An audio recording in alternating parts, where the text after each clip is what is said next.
Lyari Baghdadi में रिहायशी इमारत गिरने का मामला, मखदूश इमारतों को मिसमार करने का काम मुकम्मल।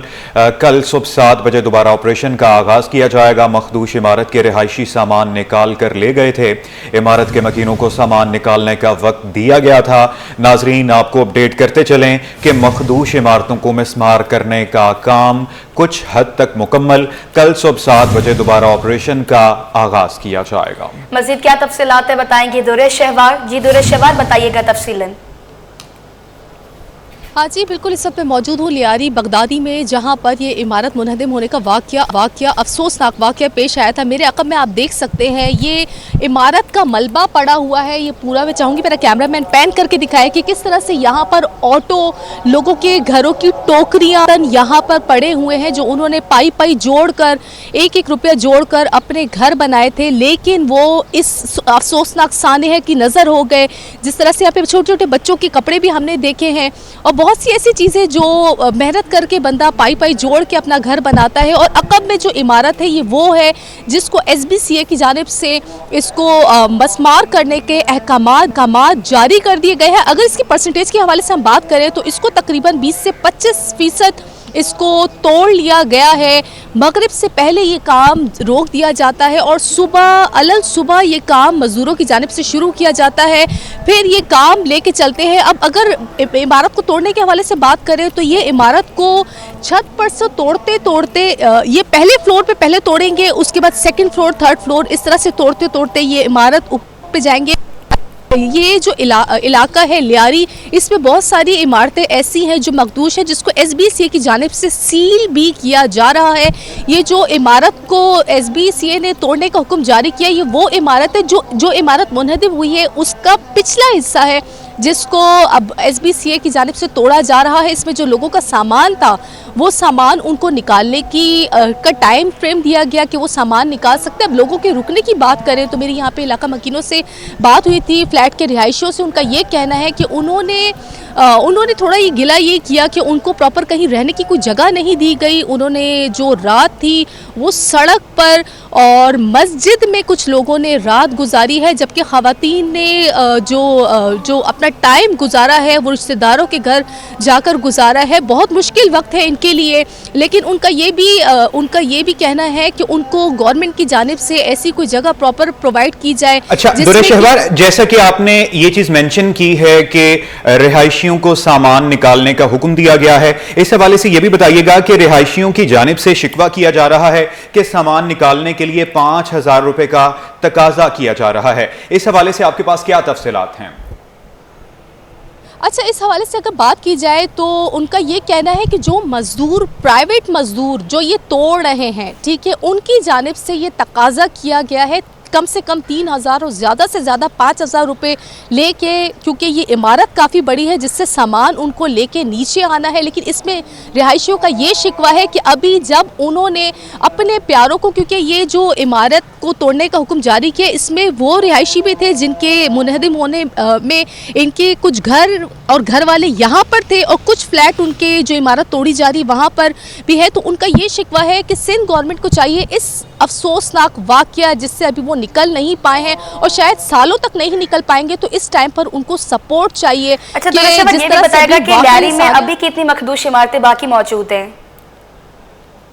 जी, अभी परसेंटेज के हवाले से बात की जाए तो मैं ये अगर जैसे हम आते हैं यहाँ पर तो इमारतें कि यहाँ पर तो हर दूसरे कदम पर इमारतें कम स्क्वायर फीट पे बड़ी इमारतें यहाँ पर तामीर की गई हैं, जो कि देखने में ही बहुत खस्ता हाल है और जिस पे प्रॉपर अगर इमारतें होती जिस पे प्लस्तर किया जाता है, लेकिन वो इमारतें ऐसी हैं जिस पे प्लस्तर ही नहीं किया है। अभी जैसे मैं चाहूँगी मेरा कैमरामैन मेरे सीधे हाथ पर पैन करके बताए, या ये इमारत अगर आप देखेंगी ना तो ये L शेप में है, लेकिन इस पर कोई प्लस्तर नहीं है और इसकी आप हालत जार देखिए कि सिर्फ ये एक इमारत जो अभी तोड़ने का काम जारी है, सिर्फ ये नहीं, ये इमारत भी ऐसी है जो कि रहने के काबिल नहीं है, जिसपे प्रॉपर प्लस्तर नहीं है।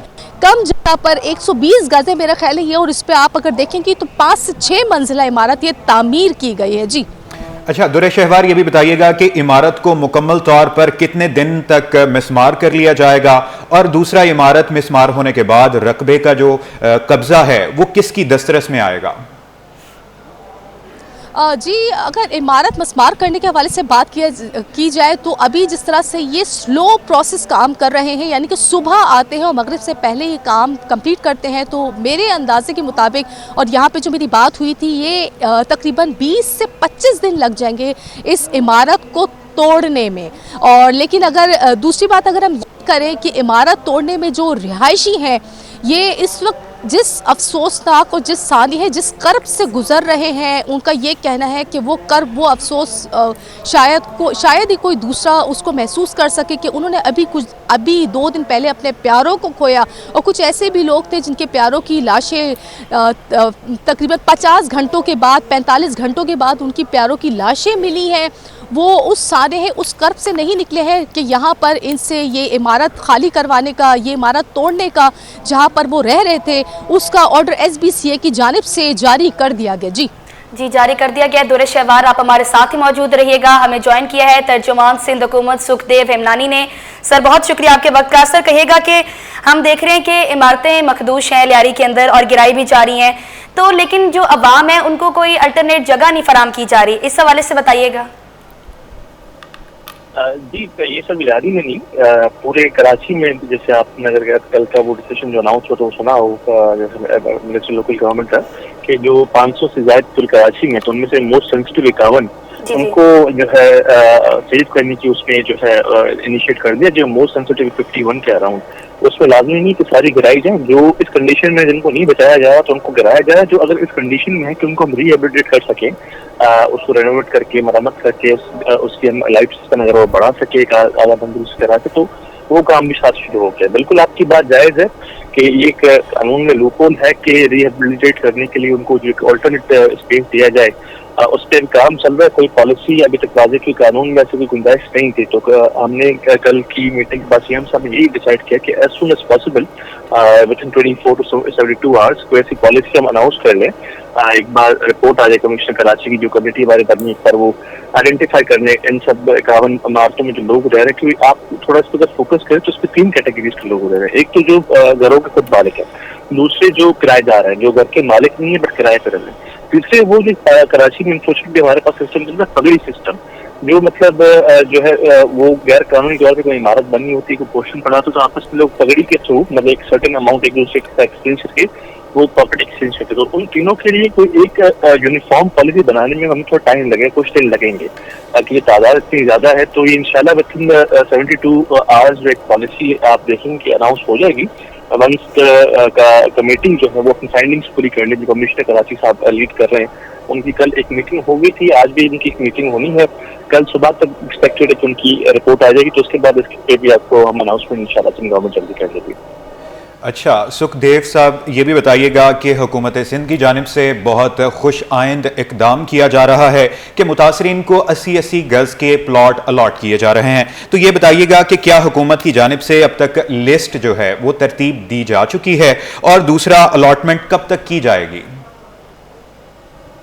देखिए, I am not aware of any such policy, क्योंकि एक गवर्नर साहब ने जाके अपनी तरफ से अनाउंसमेंट कर दी कि वो 80 गज का प्लॉट नहीं। आई डोंट नो, गवर्नर के पास वैसे अख्तियार होता नहीं है, हो सकता है वो शायद किसी फलाई इदारे के साथ मिलकर ऐसी कोई चीज अनाउंस कर रहे हो कि 80 गज का प्लॉट जो मैंने कहा है। अभी तक सिंध गवर्नमेंट की कोई ऐसी फॉर्मल पॉलिसी नहीं है। मैंने जैसे अर्ज किया कि जो हमारी कमेटी एक बार अपनी फाइनल रिकमेंडेशन दे देगी, उसके बाद हम एक यूनिफॉर्म पॉलिसी अनाउंस करेंगे कि हम रिहेबिलिटेट करने के लिए लोगों को कंपनसेशन का क्या मैकेनिज्म होगा, उसकी रिस्पॉन्सिबिलिटी किसके ऊपर लाई करेगी। फौरी बेसिस पे जो लवाकिन है, जो अभी बिल्डिंग के अंदर जो 26 लाख लोग जो है हलाक हो गए हैं अनफॉर्चुनेटली, उनको हमने सिंध गवर्नमेंट ने अनाउंस किया कि 10 लाख पर विक्टिम, वो हमने अनाउंस किया है। प्रॉपर्टी जो 80 गज कह रहे हैं, जो मेरी नॉलेज में कोई ऐसी चीज नहीं है, और ये गवर्नर साहब का स्टेटमेंट था, वो पता नहीं कैसे अरेंज करेंगे, किस फलाई इदारे के साथ क्या। सिंध गवर्नमेंट अपनी policy once the recommendations are finalised to our committee, उसके बाद जो है सिंध गवर्नमेंट अपनी पॉलिसी अनाउंस करेंगे। अच्छा, सुखदेव हिमनानी साहब, ये भी बताएगा कि अभी हमारे नुमाइंदे से भी हमारी बात हो रही थी, उनकी जानिब से कहा जा रहा था कि प्रोसेस जो है वो बहुत स्लो काम कर रहा है, एक इमारत को गिराने में 25 दिन दरकार होते हैं, तो क्या आपने ये नहीं समझते कि जो प्रोसेस है उसको थोड़ा सा तेज किया जाए ताकि जल्द निजात पाई जा सके, और जो अवाम है जिनको घर नहीं मिल रहे उनको भी कोई जगह फराम की जा सके?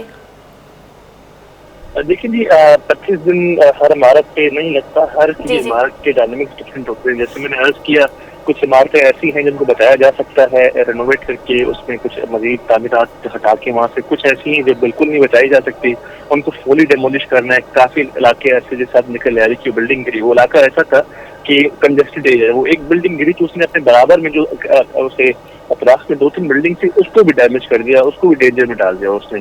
तो जाहिर सी बात है it's a time taking process था कि हम जो इमारतें गिराएंगे, हमको रिहेबिलिट करेंगे, हम नहीं चाहेंगे उसके बराबर दूसरी इमारतें हैं उनको कोई नुकसान पहुंचे। तो ये थोड़ा सेंसिटिव काम है, थोड़ा टाइम इस पर लगेगा, पर बेहतरी की तरफ हम जा रहे हैं और इंशाल्लाह देखेंगे इसमें काफी अच्छे रिजल्ट आएंगे। काफ़ी अच्छे रिजल्ट्स आएंगे। तर्जुमान सिंध हुकूमत सुखदेव हीमनानी और हमारी नुमाइंदा दुर्र शहवार हमारे साथ मौजूद थी। आपके वक्त का बहुत शुक्रिया। आगे बढ़ते हुए आपको बताएं कि लियारी के इलाके बगदादी में इमारत के ज़मीन बोझ होने का मामला, सिंध हुकूमत ने कमिश्नर कराची की सरबराही में कमेटी तश्कील दे दी। सैयद हसन नकवी ने कहा कि 51 मखदूश इमारतों को खाली करा रहे हैं, मकीन इमारतों को खुद खाली कर दें ताकि जान महफूज हो सके। मीडिया आगाही का बेहतरीन काम कर रहा है। मुतासरीन को मुतबादिल जगह के लिए सिंध हुकूमत हिकमत अमली तरतीब दे रही है। जी, ये 51 बिल्डिंग्स इतनी ज़्यादा मखदूश हैं कि इनको डिमोलिश करने का फ़ैसला किया गया है और इनको उसमें से 11 के करीब अभी इवैक्यूएट भी हो गई हैं फर्स्ट फेज़ में। बाकियों को भी इवैक्यूएशन के लिए इंतज़ामिया हरकत में है और खाली करा लेगी। लेकिन मकसद ये नहीं है कि लोगों को तकलीफ़ दी जाए, लेकिन उनकी जानों की हिफाजत ज़ाहिर है कि वो करनी है और उनको कंफर्ट भी देना है। तो उसमें जो भी पॉलिसी होगी वो लोगों को कंफर्ट और कंसोल करने के लिए होगी। सर, कोई जगह ऐसी जिसका तयन किया गया कि इनको वहाँ अकोमोडेट किया जाएगा, जो 51 रिसेंटली इनको फौरी तौर पर जो शिफ्ट किया करना है, इस हवाले से कोई प्लानिंग है कि इनको कहाँ शिफ्ट किया जाएगा? देखिए, इसमें जो भी बेस्ट पॉसिबल सोल्यूशन होगा वो बहुत जल्द सामने आ जाएगा। 1-2 दिन में प्रोविंशियल गवर्नमेंट जो भी अप्रूव करती है उसमें 2-3 ऑप्शंस अंडर कंसिडरेशन हैं और उसमें जो भी फैसला होता है वो आवाम की बेहतरी के लिए ही होगा। सर, ये फरमाएगा कि जो शहरी फ्लैट खाली नहीं कर रहे उनके लिए अवेयरनेस के लिए क्या पैगाम देंगे? मेरे ख्याल में आप लोग खुद जिस तरीके से इस इवेंट को कवर कर रहे हैं और आप लोगों ने हाईलाइट किया है, इस सबसे बड़ी इंफॉर्मेशन डिसेमिनेशन यही है। इससे बड़ी आगाही और कौन दे सकता है? कराची का मास्टर प्लान कोई बनाने को तैयार नहीं। आबाद ने सिंध हुकूमत पर बड़ा इल्ज़ाम लगा दिया। चेयरमैन आबाद बोले पोर्शन माफिया के खिलाफ ATC कोर्ट में मुकदमा चलाया जाए। हसन बख्शी कहते हैं वज़ीर आला पंजाब से मुलाकात है, जल्द मरियम नवाज के साथ बैठक होगी। मज़ीद तफसीलात अहसन अब्बासी की इस रिपोर्ट में जानिए। कराची में गैर कानूनी इमारतों का गढ़ बन गया। आबाद ने सिंध बिल्डिंग कंट्रोल अथॉरिटी को करप्शन का मंबा करार दे दिया। Association of builders and developers के चेयरमैन हसन बख्शी ने प्रेस कॉन्फ्रेंस में तफसील बता दी। जिसके पास बिल्डर लाइसेंस है, जिसके पास MTN नंबर है, जो अपने नाम पे प्रोजेक्ट कर रहा है वो बिल्डर है। ये ठीक है, हाजिरा बीवी से मैं एक पावर फोटानी लूँ छत की और छत पे 6 मंजिल बना के भाग जाऊं, कोई रिकॉर्ड पे ही नहीं हो, ना कोई टैक्स भरूं, ना कोई बेटरमेंट भरूं, ना कोई अप्रूवल कराऊं, उसको भी बिल्डर कहें। तो मैं आपसे आपके तवज्जुह से रिक्वेस्ट करूंगा कि भाईजान थोड़ा सा आप लोग भी जो ना इसको जरा देखिए। चेयरमैन आबाद का कहना था कि कराची में 588 और अंदरून सिंध में 700 से जायद मखदूश इमारतें मौजूद हैं, मगर सूबाई कानून में इन इमारतों के मुताबादिल कोई कानून मौजूद नहीं है। 28 लोग चले गए यार, और 28 मतलब 2,80,000 लोगों की जान खतरे में है। जो बिल्डिंगें आज बन रही है उसको तो तोड़ें, उसको तोड़ने में क्या मसला है? मोहम्मद हसन बख्शी ने इल्जाम लगाया कि कराची में गैर कानूनी इमारतों की तामीरात में सहाफ़ी भी मुलव्विस हैं। MDA और LDA आवाम के अरबों रुपए पर काबिज है। हाउस टाउन प्लानिंग नाम की कोई चीज मौजूद नहीं, जिसके बाइस गैर कानूनी तामीरात को फरोग मिला। लाहौर में नए तामीराती मंसूबों के आगाज के लिए मरियम नवाज से चंद रोज बाद मुलाकात तय है। अफसोस के साथ कहना पड़ रहा है कराची के नए मास्टर प्लान को मुरतब करने में सिंध हुकूमत की दिलचस्पी नजर नहीं आ रही। कैमरामैन शाजिब रजा के साथ अहसन अब्बासी, सिटी 21। हज 2026 के लिए आज़मीन के रजिस्ट्रेशन में एक दिन रह गया। आज़मीन हज के रजिस्ट्रेशन के लिए बुध 9 जुलाई आखिरी दिन है। बताते चलें हज 2026 के लिए आज़मीन की रजिस्ट्रेशन में एक दिन बाकी रह गया। आज़मीन हज की रजिस्ट्रेशन के लिए बुध 9 जुलाई आखिरी दिन है। अवामी आगाही के लिए बताते चलें हज 2026 के लिए आज़मीन की रजिस्ट्रेशन में एक दिन रह गया। इस हवाले से बात करेंगे अपने नुमाइंदे खुर्शीद रहमानी से। जी खुर्शीद, बताइएगा। जी, हज 2026 के लिए आज़मीन के रजिस्ट्रेशन में एक दिन बाकी रह गया है। तर्जुमान मजहबी उमूर के मुताबिक आज़मी हज की रजिस्ट्रेशन के लिए बुध 9 जुलाई आखिरी दिन होगा, जबकि हज 2026 की रजिस्ट्रेशन 15 नामजद बैंकों से करवाई जा सकती है। तर्जुमान का मजीद कहना है कि आज़मी हज रजिस्ट्रेशन घर बैठे वजारत की वेबसाइट से ऑनलाइन भी करवा सकते हैं, जबकि हज 2026 के अखराजात और दीगर शराइत और ज़वाबित हज पॉलिसी के मुताबिक अलग से जारी किए जाएंगे। जी बहुत शुक्रिया आपका अपडेट करने के लिए।